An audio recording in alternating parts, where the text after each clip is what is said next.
Welcome to the NBA Morning Deuce. Tuesday? Forgot what day it was already. No idea, man. No Starting idea off what with a day it is. bang. Tuesday, December 1st. Training camp day, baby. We're back. NBA is officially back. Training camp starting today. But since it's the morning of training camps, we don't have a ton of news coming out. Get some guys signing training camp deals. We'll find out more as the day goes on. I think with the season being now less than a month away, preseason starting a week or 10 days or so, what better time than now? What better place than here to do win totals, which is one of the, usually on most podcasts that discuss NBA or gambling or NBA and gambling, win totals is a very popular episode and very fun episode. And we get to figure out what we actually think is going to become of each of these teams this season. So today we'll do the Eastern Conference, split it up a little bit, do 15 teams today, maybe 15 teams tomorrow. We'll see. I don't know. See how it goes. What do you think? You ready? Yeah, I'm trying to figure out what the tone is right now. You're like excited, but yeah, skeptical, I'm ready. A little nervous. Don't really know how this is going to go. Trying to figure out what exactly the tone is. But yeah, I'm ready. There's a few other things that we have to do. First, we have one headline, not a huge headline, but an interesting one nonetheless. We should talk about. We have a new NBA Twitter champion of the world to talk about, and we have a YouTube commenter who's hearing some trade buzz. He's hearing the trade buzz, and we're going to have to talk about the trade buzz because if he's right, I don't know, maybe he comes on the show at some point because we don't have an NBA insider who comes on our show yet. But if this guy, if he nails this draft, I haven't seen this trade rumor anywhere. You know what the trade rumor is. I texted it to you and it's in the rundown. So I don't think, have you seen this trade rumor anywhere? No, except for in our YouTube comments. Except for this guy who commented it in our YouTube page last night. So on our YouTube video last night. So after we do our win totals, we're going to talk about this guy's trade rumor. And if he nails this, like exactly what he said, I think we have to have him on the podcast. Absolutely. Which is very risky to just let a random person on your show. You never really know, but we just won't do it on a live episode. Well, if he nails this trade, he becomes not a random person in my mind. He becomes an NBA insider, or at least a Lakers insider. What if he's like what if he's just like a legit writer? We don't know who he is. And because the name that he commented with, Andre Taylor, is pretty normal name. It's not like it's not like Big Dick 27 on YouTube, like. What if it's Rob Pelinka's burner? That'd be so funny. That'd be epic. That would be amazing. I don't know what's more, like, what would be more amazing? The fact that Rob Pelinka has burners, or that he's on our show? Yeah, he chose our show to leak this. That would be the more amazing part. I bet he's got a burner. He must have a burner account. But for him to, I'd be honored. I don't know. Rob Pelinka seems cooler than that. He seems like, I don't know. There's something about him. I think it's because he looks like Rob Lowe. Yeah, but it seems cool. It really does. All right, the one headline for today, which I was shocked when I saw this, but it's cool. Evan Turner is an assistant coach. The Celtics hired Evan Turner to be a player development assistant coach. He's 32 years old. I think we mentioned him in our free agency podcast about guys that were available that could still help a team. He just 2 years ago, he was in the Western Conference Finals, but as a pretty good, he contributed on the Western Conference Finals team, the Blazers. He was part of that big trade that where Hassan Whiteside went to Portland and all these pieces got moved, ended up in Atlanta, then ended up in Minnesota, didn't really play a whole lot last year. And now I guess he's done playing. It's interesting. It's really interesting. I don't really know what to make of it from just like he's obviously a smart player. I mean, he was always like good ball handler, good decision maker, plays hard on defense, never an elite athlete, but I think that probably speaks to his basketball IQ even more, that he took a not like a huge level of athleticism and turned it into being the second overall pick in the NBA draft in a 12-year career. I think it was 12 years. I was going to say 12 years. Yeah. It sounds about right. He was in the same class as Boogie, and who was the first pick in that draft? Do you remember? Oh, John Wall, I believe. Yeah. So I don't know. I was reading the article. I could be off on that by give or take, but he's been around. Yeah. I mean, it strikes me, man, maybe he wants to like be a head coach one day and he's trying to get on the fast track. Like maybe that's what it's like. I don't have the passion for playing anymore. It just seems weird at 32. Yeah. So here's what I was thinking. Now he's obviously going to take a huge pay cut because even a minimum NBA deal is a lot more money than being an assistant coach in the NBA, but he's still going to be very well compensated, right? He's made a lot of money in his career. I think his last deal was like a $40 or $50 million deal. Yeah. So here's the thing. If you still love it and you want to be around it every day, but you just don't want to put the work in, like it's a lot of work. It's a lot of work. If you feel like you're comfortable and you don't need a ton of money and he's still going to be making, I would imagine somewhere in the 100 to 150,000 a year range to be the sixth assistant coach. He's going to be in practice every day. He's going to be working out like on the court with guys. He's going to probably play on their scout team. He'll be involved when he wants to be, but he doesn't have to do strength and conditioning. He doesn't have to do all the extra workouts. He doesn't have to do any of like the grind shit of being an NBA player. And he's still going to be on an NBA, part of an NBA team that has a chance to win an NBA championship. Mm-hmm. He could get a ring next year being, working 5 hours a day. Yeah. Essentially. Like player development guys, like if he doesn't have, particularly like if he doesn't have scouting responsibilities, and I mean like game scouts. So like if it's not his job to prepare the team to play the Knicks, if he's just solely a player development guy, it's a pretty cushy job. Yeah, well, good for him. The other thing that crossed my mind is maybe he's just not healthy. Maybe he doesn't feel like health-wise he could ever reach the level. You know what I mean? Like that just must be so frustrating to be an elite athlete, and then have like nagging injuries and you're not playing to the level you think you're capable of if you're healthy. Like that to me makes a lot of sense to be like, I'm done with this. It's too frustrating. He never had like a real major injury, but maybe just, 12 years is a lot of tread on the tires. Yeah. Maybe he's just done. Good for him. I like Evan Turner. I honestly, I could easily see him being like, look, I got other things that I can do. I'll stay close to the game, being a player development guy, see if I like coaching. But I don't have to put in a ton of hours. I'm not going to be there 15 hours a day like the other coaches. And I also don't have to go in early to work out, stay after to go lift. I don't have to eat healthy anymore. Like all the things, I just think a lot of people don't see or don't really totally grasp the amount of time and effort and the things you have to do to be a professional athlete. Like the sacrifices you have to make just across the board and I'm not saying it like, oh, so hard, but it is. That's why only certain people can do it, because besides from having the talent, there's just a lot that goes into it. And now he doesn't have to do any of it, and he still can get paid really well and potentially win a championship. So yeah. And maybe help some people out along the way. Exactly. He's probably learned so much in terms of like getting drafted number 2 overall, getting hype, not living up to it, that sort of thing. He's very funny. So he strikes me as probably a pretty smart guy, because he seems like a clever dude. So he's probably pretty smart. He probably would make a decent coach, because he's never really been, at Ohio State, he was a star, but in the NBA, he's never really been a star. He's always been like a role player or a backup. And those are the guys who generally tend to transition well to being coaches. So who knows, maybe. It's just interesting because I think most people probably assumed he'd be in the league. He's only 32.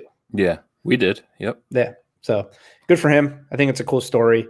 Then the other thing, it's not really a headline, but I thought since you were surprised yesterday that we didn't start the show with Nate Robinson, I would bring back a Nate Robinson related topic. Okay. And that is, I think a couple weeks ago, maybe around free agency again, I said that Spencer Dinwiddie was starting to have the inside track as the best Twitter NBA player. Well, I'll just say this. I don't know if Nick Young's technically not an active NBA player. I don't think he's on a roster. I don't think he was on a roster last year. But man, since that Nate Robinson fight, he has been killing it. Particularly that night. Breaking news. Ravens-Steelers game moved to Wednesday. Okay. So anyways, basically here's what happened. Nate Robinson gets knocked the fuck out. Everybody on earth is destroying him. So the first tweet that Nate had this, Nate was tweeting about it before the fight. He's like, I'm representing NBA players. I'm representing athletes everywhere. Blah, blah, blah. I'm going to shock the world. This was the first tweet that Nick Young sent. Pretty good. That was no representation of the NBA family. Okay, that's good. Then, very soon after that, sends this tweet. Gotta call Gil. We not going out like that. Get the strap. Do you understand the reference? No, who's Gil? I mean, I know it's Gilbert Arenas. Oh, shit. Wow. Yeah, that's an amazing tweet. That, in and of itself, is a unbelievable tweet, right? Mm-hmm. And this graphic should say Nick Young wins social media, because then I don't know if Gilbert Arenas saw this or not, or they must be close. They played together. They must know each other. He's probably messing with him. So Gilbert Arenas went on Instagram, posted a picture of Nate Robinson, and I have the whole comment up there, right? But It's this whole long thing from Gilbert Arenas. Nate Robinson, you went out there, you got knocked out, and became it's supposed to say instant. It says insist.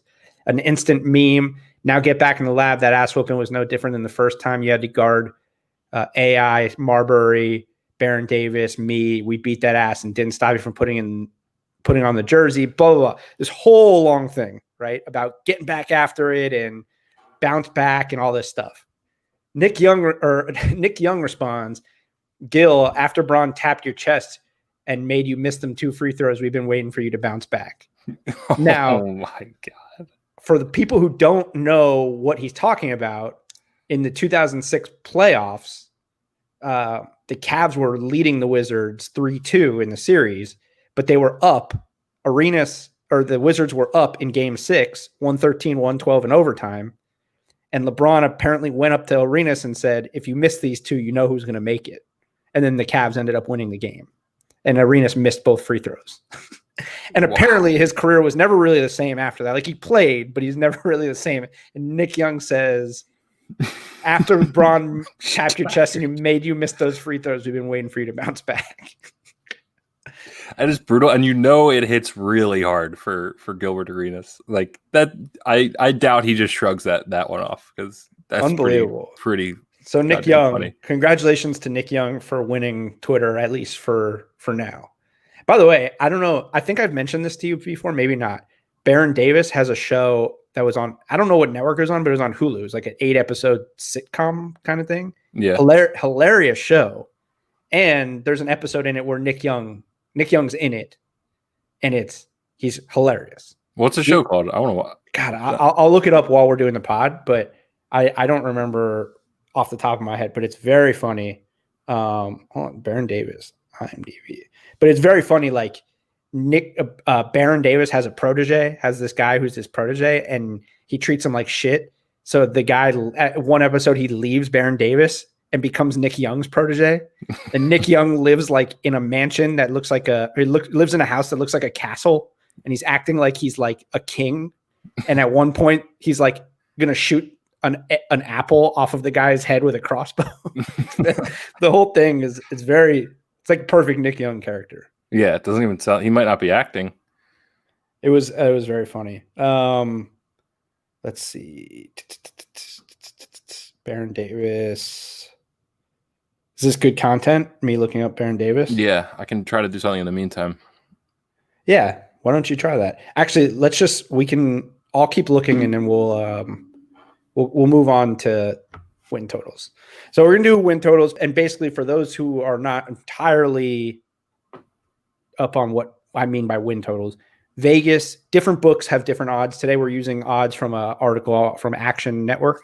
So a gambling website. Vegas puts over-under totals on wins. So, for example, the first one we're going to do today is the Bucks. Their number is 49.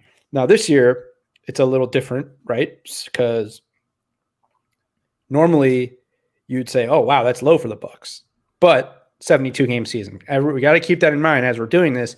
It's a lot. I feel like this is the toughest it'll ever be to pick the win totals because it's hard to gauge a 72-game season. So I actually have in the rundown their win percentages, which we can kind of compare like to last year's win percentages, you know? Mm-hmm. But here, so we'll start with the Bucks, 49. What are your thoughts? So me being the math wizard that I am, that translates to 55.7 wins in an 82-game season. If I had to bet on it, I would go lower just because it's going to be right around there. It's going to be very close to that number. Vegas is brilliant with this sort of thing.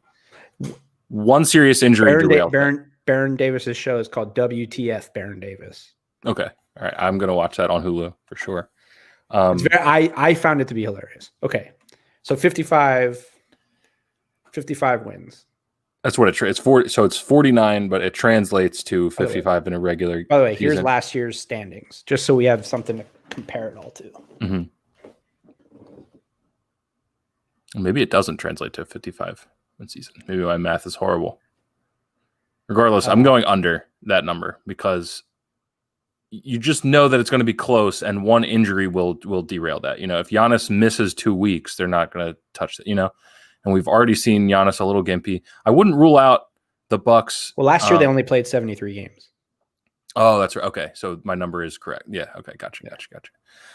That's insane, actually, to go 56 and 17. So actually, now that we're thinking about it, they played a comparable amount of games last year. Yeah, everybody played either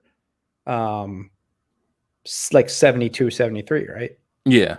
I just mean, when you're looking at over-unders, if you bet them year after year, your reference point is an 82-game season. Right. I would go under, and I'm actually kind of confident about that. I wouldn't surprise me if Giannis gets a lot of load management this year, especially after what happened in the playoffs. I disagree. We're already disagreeing, and that's probably good for the 10. I think the Bucks are going to do everything in their power, particularly like Budenholzer and just that team.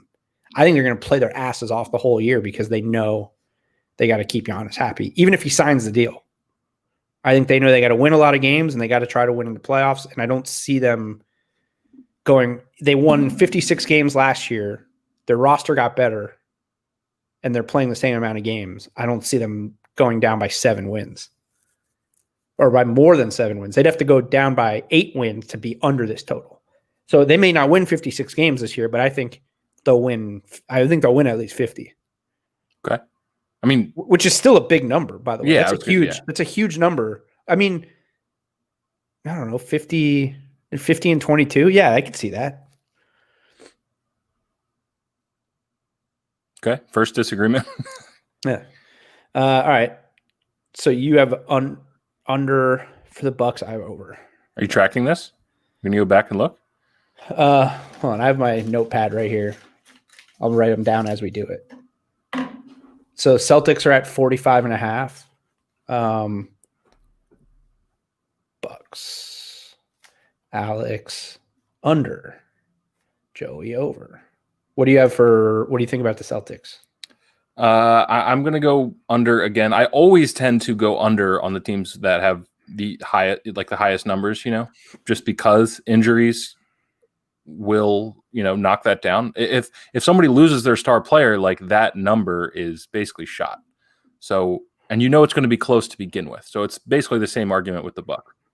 If everyone stays healthy, it's going to be close to that 45.5 mark. And I'll just go slightly under that, 43, 44, something like that. Yeah.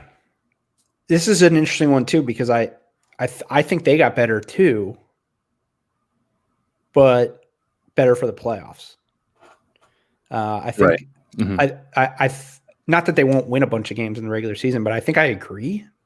I could see them going under by a tiny bit, not by a ton, but I could definitely see them going like they won 48 games last year. They played 72 games last year. So they won 48.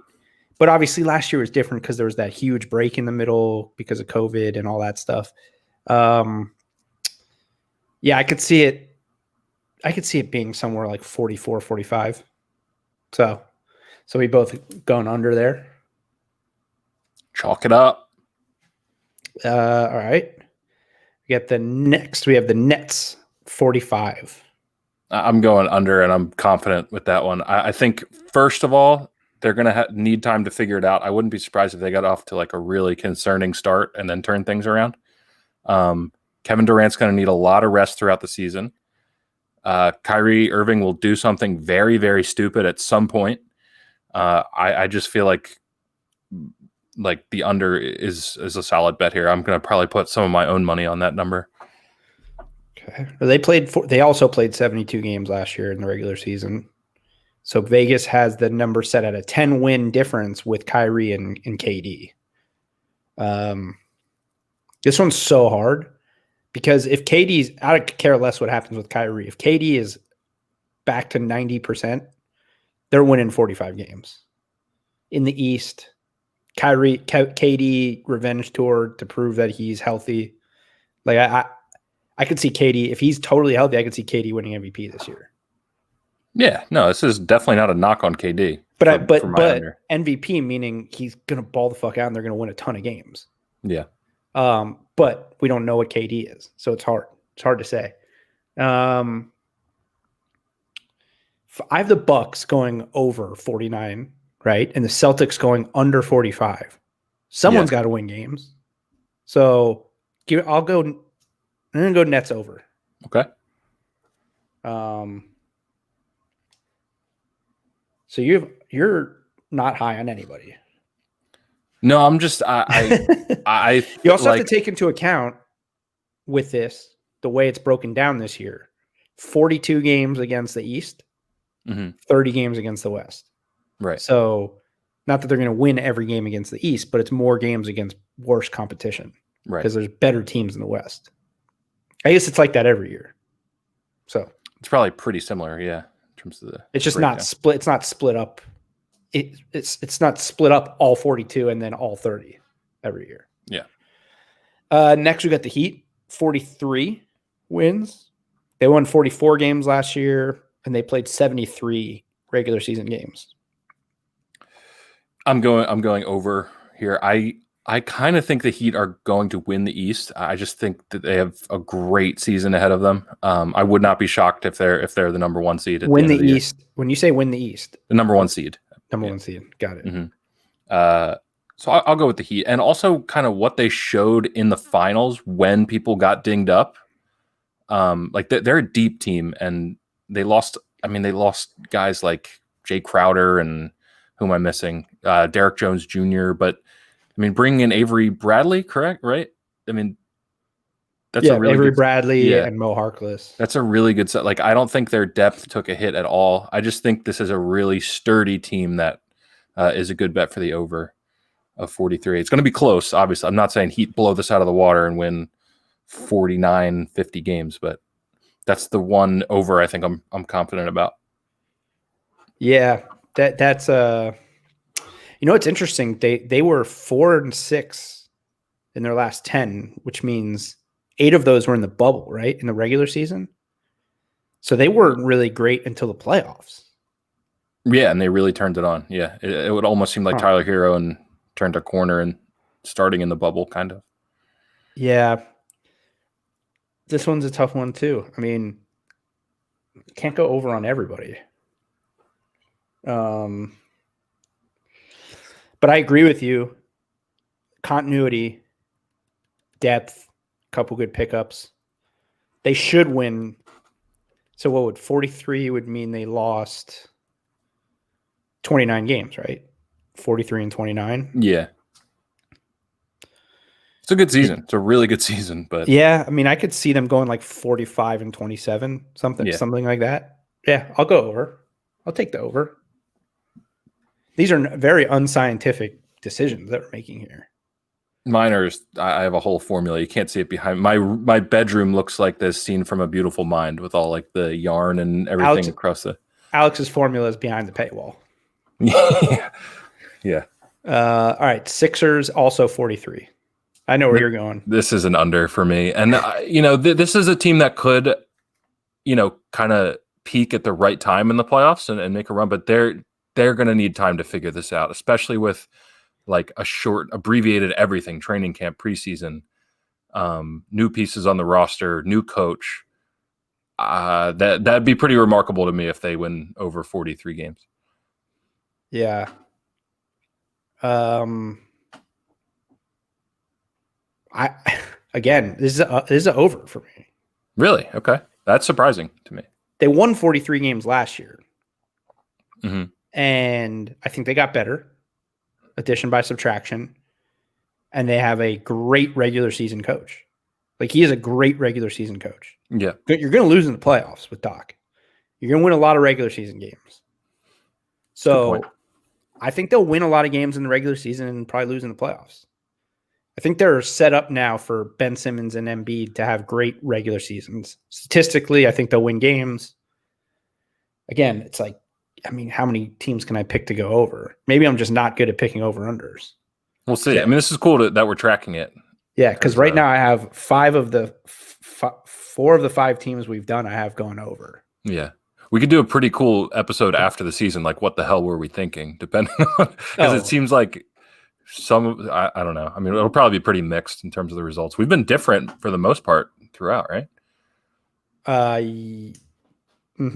We both picked the Celtics to go under, and we both picked Miami to go over. Okay. All the rest of them were different. Let's see. Yeah, I just think Doc Rivers. I think they're going to win games. I think it makes sense. Yeah, I in the regular season. Right. Raptors 41. I think we're on the same page here. I'm going under. I think the loss of Ibaka is too much, and it's like Gasol. Yeah. The only Siakam is a good regular season player, like really good. So maybe he takes an even bigger step. But I'm going to go under. Again, I think that's probably. Oh no, that one I'm pretty confident about the under on that. I'm not. I'll tell you what. Around 500. I'm not confident about it because Nick Nurse is a great coach. Because Kyle Lowry and Van Fleet and Siakam have won a lot of games. Yeah. Right. They do bring back a lot of a team that won 53 games last year. I mean, they only lost 2 players. I'm not sure if Ibaka and Gasol equate to a 14-15 loss swing. Mm-hmm. Who's their rim protector right now? I don't even know. They signed Aaron Baines and Alex. Aaron Baines, that's right. And Alex Len. Yeah. I do worry about Ibaka or about Siakam he took a step back. I don't know what OG Anunoby's development is going to be because it's 1 year to the next. There wasn't a lot of time to develop. It's not like a normal offseason. My instinct on this team has been that they would be somewhere around a 500 team in the regular season. Mm-hmm. Maybe a little above 500, but 500 this year's 36-36. So I got to go under. Okay. Reluctantly go under just because 41 sounds like a good number too, because rarely does a team that's that well coached drop off by more than 12 wins. And that's right. What Vegas is saying they're going to drop by 12 wins. That's a lot. Yeah. But I do think they're not going to be very good this year. They're also not playing in Toronto. They're playing in Tampa. We don't know how that's going to impact them. We don't know, are they going to get to a point, they haven't experienced a lot of losing, this team. Right. Even before Kawhi, they were going to the Eastern Conference Finals for a lot. Every year, they almost beat the Cavs. They went 4-2 against the Cavs in the Eastern Conference Finals. They've been a winning regular season team for a long time. Could this be a situation where they either blow it up or they just start falling apart because if they lose a few games here and there, they haven't experienced it. So. Right. That is where I could see, and also losing 2 of their really core defensive players in Ibaka and Gasol. Mm-hmm. So just started thundering like crazy here. I don't know if you I heard that. I thought it was I think that maybe that's just the gods speaking to how bad the Raptors are about to be. Yeah. Pacers 39.5. They won 45 games last year. They bring back the same team from what I can tell. Right. Let's take a look. I have the Knicks pulled up here on Spot Track, but I think they didn't make any major moves that I can. Coach. Who's their coach now? That's what I'm. Oh yeah, it's I think it's a G League guy. I don't remember his name. Oh yeah, it's like it's a new guy. That's why I'm going to go with the under, but not necessarily like I don't think they're going to be bad. I just see them as like right at a 500 team. So like 36 and 36 seems really plausible to me, and they're at 39.5 right now. So I'll take the under. And I know I'm taking a lot of unders, and I know a lot of teams have to win, but I think it's these teams at the bottom that are going to steal some wins, and also the West is just so superior than the East. So that I do realize I've gone under on just about every team. Yeah, they're bringing back the exact same team. I wonder with this team, because I was really high on them going into last year. Mm-hmm. What's the number? 39.5. Yeah, I'm gonna go slightly over. Okay. And I'll tell you what, man. I don't know if it's gonna happen because I don't know who this guy is. Watch out for like a Raptors like situation. Getting rid of Dwayne Casey, bringing in Nick Nurse, and then just now obviously the Pacers are not also bringing in Kawhi. Yeah. But I'm just saying in terms of like I thought this Pacers team, if Victor Oladipo was healthy last year, could have been a top 3 team in the East. Like I think they're that talented. Yeah. So who knows? I mean, I guess it depends on if this coach is that good. Again, they're not bringing in Kawhi, but they finished 4th last year. So this number is actually a little low. I think they're probably undervaluing the Pacers because of the new coach, which is fair. You don't know what this guy's going to do. And other teams in the East probably also knocking down a lot of teams' value because they're expecting Brooklyn to be really good. That for sure. But I think maybe and the Hawks too, which we'll get to next. They are way high on the Hawks, which I guess makes sense, right? Mm-hmm. But I'm going to go like 40 wins for the Pacers, which would get me the over. Okay. I bet you baked into that Pacers number is also Oladipo being unhappy and possibly, being traded at some point, which they're not going to. Well, I guess they didn't. Last year anyway. Well, I mean, look, you're going to see, right? Like the loss, those numbers, like it's a 6-loss swing for them from year to year, and they have the Nets being 10 wins better. Look, we have the Hawks next. The Hawks go from 20 wins to 34 wins. Like those wins got to come from somewhere. So that's probably part of it too. It's just like everybody can't improve. Yeah. Somebody has to go down. I just think the Pacers are talented. If Oladipo is healthy, I mean, we're going to be saying that a lot this year. If guys can stay on the floor and get back to their form, they'll get Jeremy Lamb back. But anyways, Hawks 34 wins. I guess Vegas is as high on the Hawks as everybody seems to be because they have them jumping into 8th seed. Yeah. I'm going with the over here. I think the Hawks get to 500 or slightly better. Their win percent, 47.2 win percentage. I think they're going to be an above 500 team, even if it's by 1 game. So I'll take the over on the Hawks. I'm so high. That roster is just absolutely loaded with talent. And Trae Young could have another step to take. I mean, maybe not statistically, but maybe in terms of winning games, Trae Young takes another step. Right. Yeah. I mean, I feel like they're going to be. I've only picked 2 teams to go under so far. I think I'm really off on my gauging with this, but I'm going to go over because I think they're around a 500 team too this year. Yeah. Again, they could win 40 games. 20 win jumps are just not real. Like they don't happen, especially with less available games.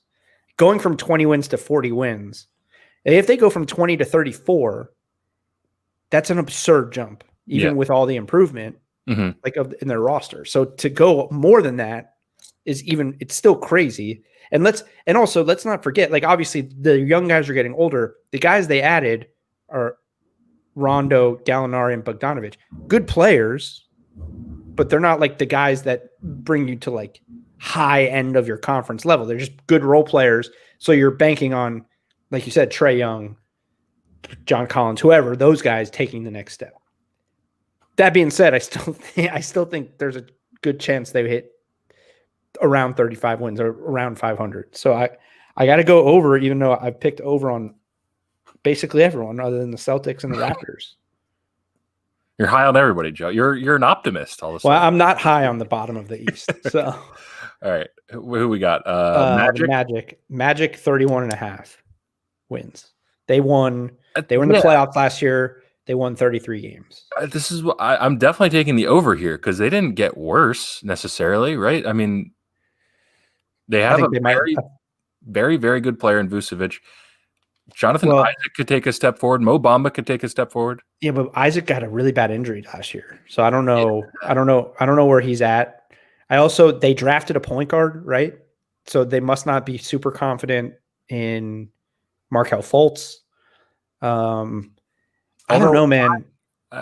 They're good. They're good. I think they might trade Aaron Gordon.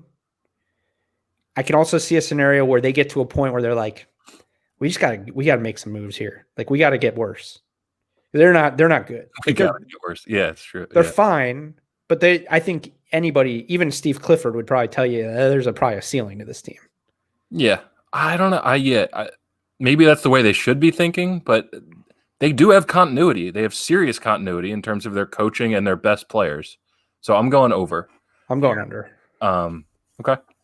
I'm going under. The other thing we have to say, like, Vegas is unbelievably good at this. So all of these numbers, like, it's going to be close. There might be one or two teams that totally, like, go way different than the number here, but it's going to be close. So it's essentially guessing, except for me because I'm absolutely brilliant.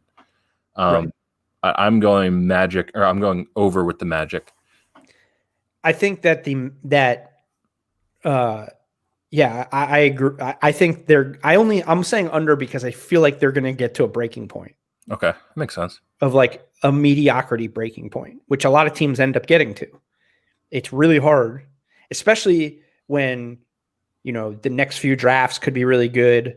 You never know. Like you could be building towards getting a high pick in the next couple years when there's Cade Cunningham or Amani Bates 2 years from now. Like you're probably going to look at your team if you're the Magic at some point and be like, are we going to go 33 and 40 every year and make the play? Like, what is that? You just get smoked every year in the first round. So that's where I think maybe this is the year where they're like, this is not it. This is not it. And I think Isaac, not that he was going to be a franchise player, but if he's not the same, that sets them back because he was a really good two-way player who was developing into a really good player. Yeah. So, all right, Bulls, 30 wins. They won 22 games last year. I guess they're really banking on Billy Donovan. Yeah. But they're also they're healthier, right? Like Markkanen, I believe, is healthier now. Kobe, I did say when we were how to fix the Bulls, or we were breaking down the Bulls at some point, that I would take the over on this team, and I'll stick with that. Maybe not by much. I don't think they're a 500 team, but I don't know why I'm so high on Larry Markkanen. And I don't like their draft pick with Patrick Williams. I was going to be higher on them if they took my guy Denny, whose last name I do not know how to pronounce. Avdija. Yeah. How do you say it? I say Avdija. Avdija. I just say it like it's spelled. I was really kind of excited. When we were on the clock, I was like, take this dude. And I think like this team is really promising. I'm not high on Patrick Williams. Who knows? Maybe I'm totally wrong there. But yeah, this pick is based on Zach LaVine, Kobe White, and Larry Markkanen taking a step together. And Billy Donovan, Billy Donovan is a good regular season coach. That is, I mean, he doesn't have a Hall of Famer this year. That's true. But I'm going. He doesn't even have an All-Star. Zach LaVine an All-Star ever? No? I thought he made an All-Star game. Okay. He probably had an argument because he averaged a lot of points, but he didn't make it. I'm going to go under. I just don't see the Bulls being 8 wins improved. They pretty much brought back the same team. Yeah. 8 wins is a lot. 8 wins is a lot. They also lost, not that Chris Dunn was playing a ton of minutes, but they lost arguably the best defensive player on their team. They may have lost their 2 of their best. I think Thaddeus Young is gone too. He signed somewhere. Not that he was like a huge difference, but Right. Here, let me go to their team. Yeah. I feel like we're forgetting a move that they made. Maybe not. Oh, they get Otto Porter Jr. back, right? That doesn't mean anything. It doesn't. It means something. Yeah, this is basically the exact same team they had last year. So yeah, I'm gonna go under. They brought in Garrett Temple, good player, but he's old. Yeah, I'm going under. I just don't see them being 8 wins better with the same exact team. I don't think Billy Donovan in year one makes that big of a difference. That's a lot of wins to add on in a conference where a lot of teams I think got better. Fair. Wizards 28.5. Get them going over ever so slightly. You can see what I'm doing, right? The teams at the top, I went under, and these teams at the bottom. Like, I think this whole year, especially with COVID and especially with the East getting better and being a little murky, things are going to skew towards the middle. And I just think competition in the East is going to be a lot tighter than we think. I'm going over with the Wizards, probably right around 30 wins. It's interesting that you say that because I had the opposite instinct. Okay. To me, I think a lot of NBA players know before the season whether they're good or not, their team. And I think in a year like this, where they're going to be tested every day and the traveling is weird and the schedules are weird and it's a short turnaround of a season, I think a lot of these bottom dweller teams, a lot of their good players by like the midpoint of the season are just going to be like, fuck it. Just not care anymore. They know they're not going to the playoffs. They chalk this year up to, I got my paycheck and that's it. I'm not saying, I understand these are the most competitive people on the planet to be able to get to where they're getting, but they're not dumb either. Right? Like it gets to a point where you just know. So some of these teams, like, I don't know. Coaching is going to be a big factor this year, I think. Preparation. Were they 28? No, I think they'll be right around where they were last year. Unless John Wall is suddenly like healthy and prime John Wall and him and Beal have this breakout year together again. But if that doesn't happen, I don't see this team getting much better, and I could honestly see Brad Beal being moved at the deadline, which would make it lower. So I'm going under. Okay. Yeah, I'm the opposite of you. I think that the good teams are going to be better than what they're saying, and I think the bad teams are going to be really bad. We're completely flipped. This will be interesting at the end of the year. Again, these are shots in the dark by both of us, but I mean, anybody doing this, it's a shot in the dark. I think, in a year like this, Hornets 26.5. I think this one's dead on. I'll go under. I'll say they win 26 games. This kind of looks like a mess to me. Let me look at their roster again. I tell you what, I'm going to go over. Okay. They got better. The roster got better, and they won 23 games last year. And last year they were not bad. Like they had a stretch last year where they're pretty good. I think they had some injury issues. You got the most improved player in the NBA, Devontae Graham. Mm-hmm. I mean, Gordon Hayward's overpaid, but he's still a good player. Terry Rozier, I think, is fine. He overpaid also, but still a fine player. PJ Washington in his second year.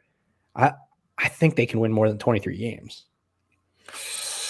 Will you authorize a flip or a flop, either or for me? I'm looking at the roster now. I mean, they're not horrible, and they do have guys that could take, like Malik Monk. I don't think his career shot. Like I don't think he's like. I mean, didn't he have like a cocaine thing though at some point? Well, I mean, who doesn't? Yeah, that's true. I could be totally off on that. Maybe I'm making that up. I think check that. But I'm going to go over if you'll authorize it. Hold on, I'm taking the standings down so I could search Malik Monk cocaine. Okay. Yeah, you can change it. You said under, right? Yeah, so I'm going to go over. Yeah, June 8th, Malik Monk reinstated from suspension after cocaine use. Hey, man. He's done. He's back. He's done doing cocaine. Yep. He's got himself washed out, cleaned out. Washed out. No, what is the flushed out? No. Detox? Succession. I really like the term that the guy that detox? No. I don't know. Before the but yeah, Malik Monk had that done, and he's going to be the comeback player or just most improved. Okay. I don't think they do comeback. Yeah, they probably don't. All right. Pistons, I don't think we have to talk too much about. Over. Hornets are over. I did. I don't think we have to talk too much about Pistons. Under. Okay. On Pistons. Under. And they might be way under. Especially if they're depending on Jeremy Grant to be like a 25 a game scorer. Yeah, let's see. Where were they? They won 20 games last year. They're not 4 games better. Are they? How could they lost Luke Kennard. right? But they got Jeremy Grant for a ridiculous contract. Yeah, that's true. Okay. Knicks 22.5. This is the shocker of the whole thing. I mean, I know the Cavs are bad, but the Knicks are not the worst team on this thing. Knicks 22.5. I just need to pull up the Knicks roster. Yeah, same. I think I'm going to go over for this. And again, in terms of bad teams skewing more toward the center. I mean, their whole season is kind of about RJ Barrett being good or not, right? This team sucks. Yeah, Obi Toppin. They're pretty bad, huh? They're going to win more than 22 games. I'm with you. Tom Thibodeau. I'm going over for them. Some decent talent. That was this team sucks. This short pause. They're going to win more than 22 games. I mean, 22 is not a lot. Yeah. All right. I got the over. But it is a shortened season. So 22 might be a lot. Yep. And then lastly, we have. I apologize to the listeners. I'm clicking all over the place. You're going to have to deal with it. Cavs, 22. I'm going under. This is an under for me. Kevin Love, he does not appear to be in the right headspace right now. I wouldn't be shocked if he says, fuck this, and doesn't finish out the season. Did something happen that... Didn't something come out with his mental health recently? Well, he's been a mental health advocate on being depressed, and he's had stuff, but that's been for a long time. Let me Google. I thought I saw a report. Kevin Love. I'm going under either way. Yeah, I mean, they're going to be terrible. Let's look at their roster. Yeah, okay. So he admitted November 18th. Kevin Love admits he still has suicidal thoughts. I mean, suicidal. Yeah. Yeah, that report. That's the report I'm talking about. I didn't want to say it. Where's that report from? New York Post. I know that's not the most reputable, but I think he came out and said it. I never knew that. Yeah, 2 weeks ago. I still think about suicide. He's struggling. And it's not fun, it's not anything to even joke about. But I just would not. I'm not joking about it. I didn't know that. I mean, I knew he had depression, and I actually am really close with one of his reps, and we've talked about it before because I tried to get him on to talk about all the work that he does for mental health awareness and all that stuff. I didn't know he was having. I didn't know it was a suicide thing. Yeah. No. Yeah, that's crazy. No, I didn't know that. Well, then I wouldn't anticipate him if that report. Now, who knows? Right. Right. If it's just a New York Post report, if there's not a specific, unless it's a quote from him. It is a quote from him. They quoted him? TMZ has his quote. It's on camera, yeah. It says he still goes through super brutal days in his battle with mental health. There's it's with Graham Bessinger. Oh, yeah. In depth. No, Graham's, that's a legit thing. It was probably on his show. Yeah. So, it doesn't even feel right to talk about that in light of how many wins the Cavs are going to have. But if we're talking about basketball, well, it is pertinent because he may not play. Right. If he's really struggling that bad, he could not play, right. And he may not play anyways because they might stay. I mean, taking his mental health, hopefully he's good and he gets better, and that's the most important thing, obviously, over basketball. But taking any of that out of the equation. They're going to probably stink again this year. He may not play. They may just play their young guys. This looks like it could be like a 12 to 13 win team to me. They look really, really bad. So I'm going under. Yeah, I'm going under also. All right, I'm not going to rename or re-list what we have. So overs and unders. Everyone had their pen and paper out as well. Yeah. So if you guys want to know, just go back and click the time codes. All right, let's wrap up here with we have this YouTube commenter, Andre Taylor, and he left us a comment yesterday that he seemed very confident about. And I probably should have prefaced this by saying it would be a big trade. It's not like a blockbuster. There's no franchise players being moved in this deal. But when he wrote the comment, he just sounded so confident that I was like, I got to read this because if he's right, then he got him on the show. So yesterday on the show, the title of the show was Lakers Clippers headline preseason schedule, and we talked about the preseason. So we talked about the Lakers a couple times in the show. So the comment from Andre Taylor is Rob Pelinka has another trade up his sleeve, from what I understand, and that's what got me. This was that's the best part. Wow. That's what got me for Andre Taylor. From what I understand, the Lakers are going to trade Kyle Kuzma, Talen Horton-Tucker, plus and a pick to the Atlanta Hawks for power forward / center. That also got me. John Collins. With training camp to start in the next couple days, I'd bet the trade happens in the next few days. So maybe I'm way off. That seems like too much. I feel like Kyle Kuzma for John Collins. I don't know. It depends what the pick is. Well, here's the thing. I don't want to discuss this too much. Right. Because this is a rumor from a YouTube commenter named Andre Taylor. Fair. I will say I think that would be a terrible trade for the Hawks. Personally. Yes. Yeah. I think John Collins is much better than Kyle Kuzma. Has much more of an upside. So that's all I'm going to say. If that happens, not only is it a huge win for the Lakers, but Andre Taylor, you're going to be on NBA Morning Deuce, and you're our new insider. So I just wanted to mention it. We don't have to discuss it too long because there's no, as far as we know, Andre, unless you want to leave another comment and tell us what your credentials are and how you know these things. But until then, we're not going to discuss it anymore. Fair enough. Got it. Mm-hmm.